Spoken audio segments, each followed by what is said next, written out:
Bonjour et bienvenue sur PowerPack. J'espère que vous allez bien. Dans cette chaîne, vous trouverez des tutoriels pour améliorer vos compétences sur le pack Office et je proposerai également des tutoriels sur Power BI et sur Minitab pour l'analyse statistique. Power BI va vous permettre de générer des tableaux de bord professionnels et surtout dynamiques. J'ai dédié cette vidéo à Excel et je vous parlerai de la mise en forme conditionnelle. Je vous montrerai tout ce qui est possible d'utilisation dans Excel et vous verrez que c'est très sympa. La mise en forme conditionnelle dans Excel permet de transformer les données en informations visuelles immédiatement compréhensibles. Elle permet de mettre en évidence rapidement les informations clés. Je vous montre ça tout de suite. J'ai donc ici préparé quelques lignes et on regardera ensemble le résultat lorsqu'on veut faire une mise en forme conditionnelle. Pour faire la mise en forme conditionnelle, c'est très simple. On reste dans l'onglet Accueil et ici, dans Style, on peut voir Mise en forme conditionnelle. En cliquant dessus, on a plusieurs choix. La première ligne, c'est règles de mise en surbrillance des cellules. Donc, ça veut dire qu'on peut mettre supérieur à, inférieur à, entre, égal à, texte qui contient une date se produisant, valeur en double. On va essayer de faire pour chaque colonne un petit peu de mise en forme. Je vais faire le choix de cette première colonne. On va appliquer ici la mise en forme conditionnelle. On va dire supérieur à 276 par exemple. Et on dit qu'on mettra en vert. Toujours la même colonne. On revient. On va lui dire inférieur à. Et on va lui dire inférieur à 100, on mettra en rouge. Et enfin, on vient, on lui dit entre. Le plus petit, ça sera 102 et le plus grand, ça sera 300. Si on a ces valeurs, on va dire de mettre en jaune. Voilà à peu près ce qu'on a comme résultat. On peut également choisir, par exemple ici, quand on nous dit supérieur à, inférieur à, je prends celui-là. Je peux, quand je suis ici, faire format de cellule pour avoir une personnalisation de bordure, par exemple, de nombre. Dans la police, je peux choisir une autre couleur. Je peux choisir de mettre le style normal, italique ou gras. Je peux changer la taille et je peux mettre un autre remplissage. So, tout à l'heure, vous avez vu, c'était déjà proposé, mais ici, je peux encore faire ce que je veux. On a fini la première proposition. Ensuite, on va aller à la deuxième qui est règle des valeurs de plage haute et basse. On fera pas ça avec les pourcentages parce que ça ne sera pas très significatif. On va aller directement sur la colonne E. Ensuite, ici, on revient et on a plusieurs propositions. Par exemple, 10 valeurs les plus élevées. Ensuite, on a 10% les plus élevés.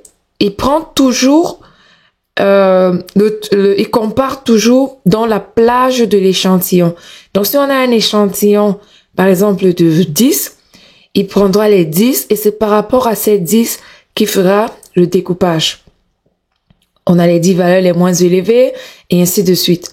Si on veut prendre les 10 valeurs les plus élevées, on choisit et on va lui dire, j'aimerais avoir les 8 valeurs. Regardez ce qui se passe ici dans la colonne E. Quand je bouge, vous voyez, on perd des chiffres, quand on augmente, on les rajoute. Tac, tac, tac, vous voyez? Donc, j'ai demande les deux valeurs les plus élevées de tout mon échantillon. Voilà ce qui me donne comme résultat 698 et 984. Ensuite, je reviens, je vais lui dire de me donner 10% des plus élevés et de mettre en vert les 10%. Ensuite, les 16%. Vous voyez, la valeur qui était rouge tout à l'heure, ici, est devenue verte. Regardez.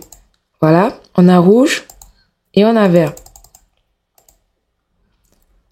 Ensuite, on va poursuivre maintenant ici. On va prendre une autre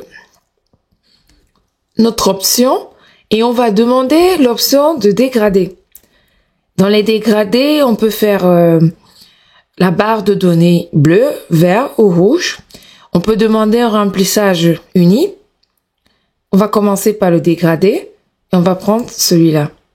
Voilà le résultat. Ensuite, ici, on fait pareil.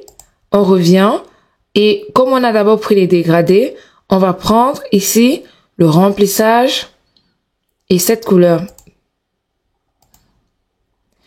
Donc, je répète encore, la mise en forme conditionnelle va toujours aller regarder l'ensemble de l'échantillon et par rapport à la valeur la plus grande et la plus petite, va faire le découpage et va mettre les couleurs. On va poursuivre ici. On a déjà fait les barres de données.